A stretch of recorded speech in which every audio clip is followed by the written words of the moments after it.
Live music venues have issued a desperate plea for more patrons to be allowed into events, warning current restrictions are threatening the industry's future. In Victoria, they've launched a no QR code, no entry policy, promising to be the safest and most COVID-compliant field in the country.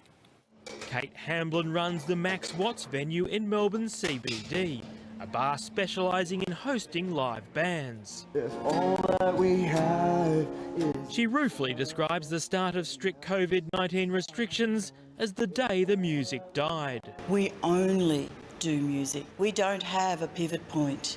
We don't have an offset income. We have nothing. They may have finally reopened, but venues like hers are still subject to 1 patron per 2 square metre density limits. You can't break even on that, and you can't get bands who want to play to such a low ticket level. We're supposed to be in a COVID normal phase, but if this is COVID normal for music venues, this is nowhere near normal. And when it comes to crowds, venues are being forced to sing from vastly different song sheets. While big seated arenas can host performances of The Wiggles with more than 30,000 people watching on, a live music venue like Max Watts is only allowed just over a third of its usual 800 patron capacity. And it's having a knock-on effect through the industry. It is absolutely an issue for artists that they can't play to the full capacity of tickets that they can sell.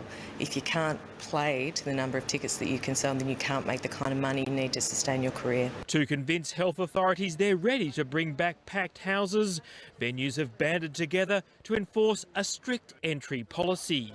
Hi, how are you going? Can I get you to please sign in? No QR, no entry is simply that. If you don't check in, you don't get in.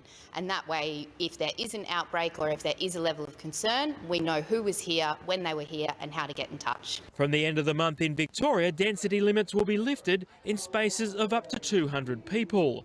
But without further restriction relief for larger venues, the industry warns the very viability of the live music scene could be at stake. There's a whole generation that'll miss out on this experience, and that's really devastating. Gareth Borum, SBS World News.